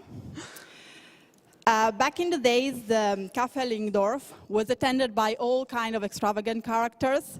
For example, the girl with the clothes and the green man. For the chorus, I wanted to have, let's say, more normal or neutral base, costume-wise, and then put elements that accentuate the surreal part about all. On the here you see, in the second act, on the terrace, we see Antonia, which is also part of the cafe's artistic team.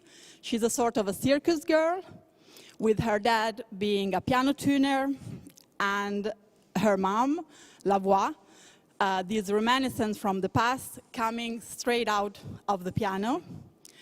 Yes, really, we wanted to have the piano as being a prop where she could actually physically come out from, and so the apparition of the music will really come from the musical instrument, and we think this can be very playful.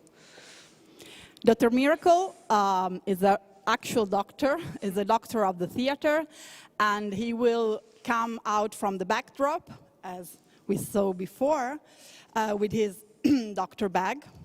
Franz, cleaning lady, will see him, let's say, performing in choreographies with other cleaning ladies, and we'll see him moving around the stage, cleaning different spots.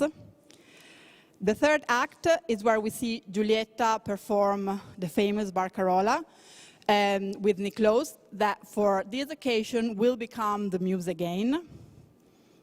And Julieta, she will perform until she gets off the stage, and she will become part of this gambling world, becoming a much more, let's say, vulgar version of what we have just seen on the stage with these printed eyes on her wings that try to seduce everyone.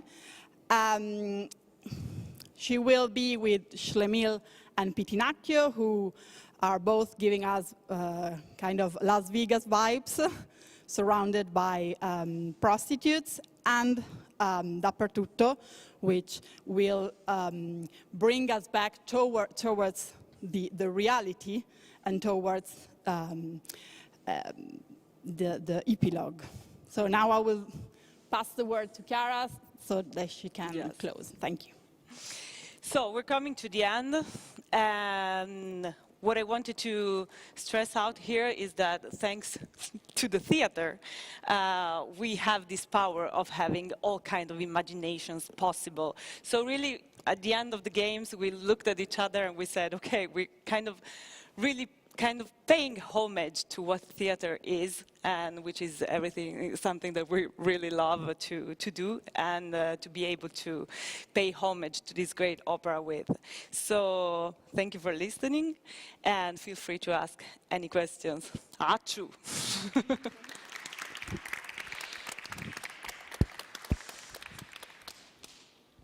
Okay. First of all, congratulations, very imaginific concept, and very well done presentation with also the help of this diabolic instrument. Yes. Can give us but you know, the devil is a woman. This is what usually we say. Okay, anyway, I didn't understand exactly, but probably it's my fault, the finale of the storytelling. So what I miss in the, but probably, or I was distracted or I didn't understand. I understood that Hoffman, of course, is a writer. He goes inside this place where there is a war, and suddenly the plays start to be animated, okay? Like in another theatrical situation. And you use a lot of meta-theater also with the fact of the different, let's say, double perspective of the stage, with some illusion, but theater is an illusion. But what I didn't understand, after the rooftop scene, how it goes, the finale? Oh, no, we go back. After the rooftop will be Act 2, so Act 3, we will go back into our cafe, we will have a gambling scene, and the ambience will come back to what happened in the prologue, because also for the libretto it's like the same you said thing. at the beginning. Yes, it will go back to gloomy and gray, and that's where we come back to our world Okay. Okay. So to the reality, actually, we come back to the reality, to the sad fact that there is still the distraction. And as I said, this place has lived before and keeps on living after. Okay. So Another question is, so thank you for explaining me, but I had lost that part. I lost that part. Cast, what's your opinion about the cast? What we were saying before also with your colleagues. Well, I feel it's something that has to come from the artistic direction, of course. We have to decide together also. We thought about having the three sopranos. You play in we your played mind. In you our had this. imagination with having the three soprano, but the same thing could be with the one soprano. Of course, she could wear the three costumes at the same time. And one Hoffman, because Hoffman it's always the same for you. Of course. No, because you know, last period in I don't know in which theater. I don't know. I don't remember. Maybe Madrid. Berlin. In Berlin. It was in Berlin. Okay, they did the last production of Hoffman that they are doing. I heard that there are 3 tenors. Oh. Yeah, 3 tenors because the 3 different ages and period of the life.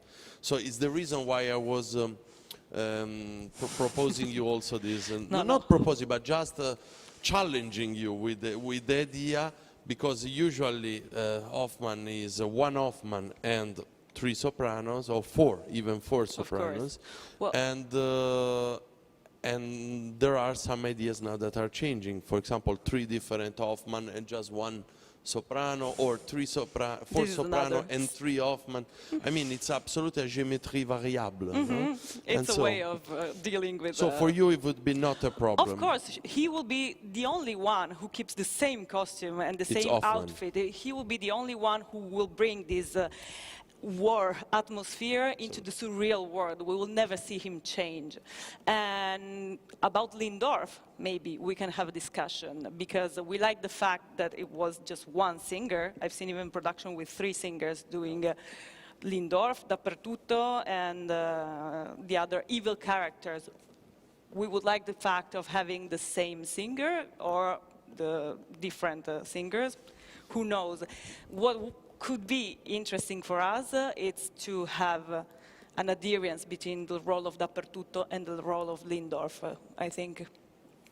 Yeah, you know, because what I really like when I decide to propose to my general manager and to the theater this idea of the competition is to be flexible. Because as a singer, as a former singer, probably former singer, okay, you know better than me that the world of theater, and not only drama theater, but particularly the Teatro dell'Opera, it's full of imprevisti, full of decisions that you have to take suddenly and absolutely extreme sometimes. So to know that all of you are quite flexible about the possibility to decide together and to look also what is around now in this moment in the market also, because opera is also a market. Yes, totally. And it's very helpful and give me a lot of trust for this production. Thank you so much. Thank you. I don't know if you want to do some questions more on the details. Yeah. I have more. I will just give my feedback. I think I just love that sentence, when myth overcomes reality, choose myth. I think that's really a great sentence for this piece. Totally. And I think the look going from dusty to this dazzling kind of imaginary world is very strong. And I'm trying to, and I'm very happy to see also that you use the corners. So it's not only going from very important. Yeah, that's very makes it much more playful. So yeah, and I'm really curious to see how the actors will move in this space. I mean, it's going to be very multi-layered, I would imagine. Totally, yes. And speaking about movement, not only the extras will move, we really, as I said, work in a multidisciplinary way. So we're used to work a lot physically with singers. And when I say that, I am a singer, so I know Yes. what singers can do and can't do, and I know how to make them move, how to convince them to move if they don't want to, and also for the choir. So really having, I unfortunately don't know what the choir is here, but we always like to play around with them and to really use them and to have movement just going all around our approach. Thank you. Our chorus can arrive to 80. Yes. That's what we 80, figured for the 85 budget. Yes. 80, 85 members. Yes. And so it's quite huge chorus because the stage is also huge. And so, yeah, so it's quite big. Yes. Go in the order of ideas that our chorus is quite a big mass. Good. Yeah. But you don't need to use all the choir. No, okay. Well, So congratulations. thank you. I Thanks, just want to say, thank you for your great presentation, and yeah, it's very convincing and very well elaborated, and Great, thanks yeah, a lot. very convincing. Thanks a Thank lot. you. And we also have Peter. Maybe another question to the ladies. Yeah, I don't think you need the 80 chorus for Hoffman. It still reminds a French opera. French opera very rarely goes up to 80. So unless you do Les Troyens by Berlioz, but that's not the case here. So yeah, I also saw lots of layers here, lots of approaches. I have personally one regret, which is the addition, because I think you changed the concept a little bit since we saw it first, which is the adaptation with the ruined city. And I'm not sure if the images of today connect very well with the story that we are telling in Hoffman. I'm afraid it might be a bit anecdotic to add the current situation to Hoffman, because I mean, again, Les Troyens with a distracted city or a destroyed city would make sense to bring in that image. And of course, I love the beauty of when you are on the terrace, roof terrace, the beautiful aesthetics of the contrast between what we try to live and how we try to regain our life with a destroyed life. But I'm not sure if it connects 100% with Hoffman. So I think it was not in your original concept, and I honestly preferred that original idea to really go from this world, to be invited by the muse coming out of the manifesto, going inside the life, sharing the life of Hoffman, you know, coming into his mind and so on. Personally, I don't think you need the connection to, not with this piece, the connection to the horrors of today. But that's my personal regret in the change. Well, actually, we haven't changed anything. I think probably for the current situation, it rings a bell more than what maybe did before. But the concept was already, well, then I have not looked properly. Then I apologize, then I probably not looked properly. I thought it was a change that you made now. Actually, when the current situation started, we looked at each other and we said, oh, wow, Yes, that's going to be harsh. Yeah. And even during this presentation, I know that your theater really took stood up for the current situation, and I really appreciate that. But for us, it was very difficult to talk about this topic. So we really didn't want to underline it that much. It's not our goal. No, but even by chance, just for a case of the destiny, for example, today here with us, we have the intendant and the general manager of the Kharkiv Opera Theater in Ukraine that are here guests of our country for a period where they are performing, and we are hosting them, and we are trying to collaborate. And so, I mean, it's absolutely more than actual. Actually, is totally when the theater becomes reality, and the reality is even worse than the imagination. So this is exactly what they are living. So it's very actual. And no, I remember that in the project, in the very first project, it was exactly this. But it's also true that we had to watch very like more than 40 projects, Yes. and then of course our imagination is different than your presentation. So, for example, by instance, if I see the costumes now explained are much simpler for me to understand. But you know, for your costume, we need a lot of imagination because are very magnific. I mean, this is the only term, only objective that I can use. I mean, sono assolutamente fantasiosi, full of fantasy. Totally. So, and now with your explanation, it's much simpler also to understand, to go deeply. Jonas, you want to ask something? First of all, the feedback, it's absolutely great presentation, you know, with a lot of the details, you know. So one thing that's a little bit, I'm afraid it's a really difficult production, but in the same time it's interesting, you know. It's absolutely interesting and give for us absolutely new things, you know, in our repertoire, because we never had nothing like this, never. So sometimes it's important to have something really different. I like it very much. I have a small question, maybe it's not a question. Do you prefer a print or real painting technique? Because we have the painters in our house, you know, so we can do this. And I can help. Yes. For the Totally. page, because we worked a lot on Yes. it to pay attention to say, for the set, I can say that we really worked on the square meters. For example, all the walls are not so tall. For example, the office is a narrow place, and this helps to stay in the budget. And also for the floor, for example, you see some mirror spots to create this. But we can use the PVC, for example, and the effect is perfect, but the costs are completely different. Yes. And also one other thing is to work with time. So now we have a possible date of this, and we are in 2022. So working on time is very important for the budget. And also with Emilia, we spoke about. Yes.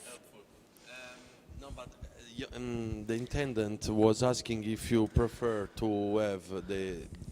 You were talking about Painted something or scene painted. dipinte. Yeah, you know? If you like dipinte or printed we off. also like Printed printed. out, how you say, yeah. Of course, we all come from the tradition of the painted backdrop, but today we have a technology that can realize Yes, also on the totally. goes, for example, we had some and the quality is It's excellent. okay, yeah. So, Funny, good, very good. So no, it's very challenging, like production, because there are a lot of different things, but it's not less challenging than the Micheletto stage Rosenkavalier. I mean, so I think we are ready to be challenged by your fantasies. So on this high note, we will thank you for your presentation. Thank you very much. We will thank the jury for the questions.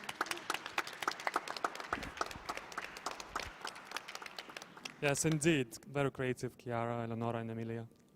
Thank you. So now, after all three presentations are done, like your job is done, the three teams, now the jury will take up to 1 hour, maybe less, to make up the minds about the winner. Okay, you'll need to talk to producers if you need more time. Okay, good. Good. No experiments with time then. So meanwhile, all of you here, people, and those watching us on Facebook and YouTube, and our marketing manager, Laurinas, is waiting to push the start button, can also vote for the public's favorite.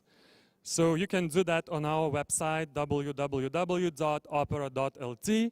and look up for the pop-up window. When it appears, just make your choice and click submit. You can only vote once and for one entry, so choose one of the three.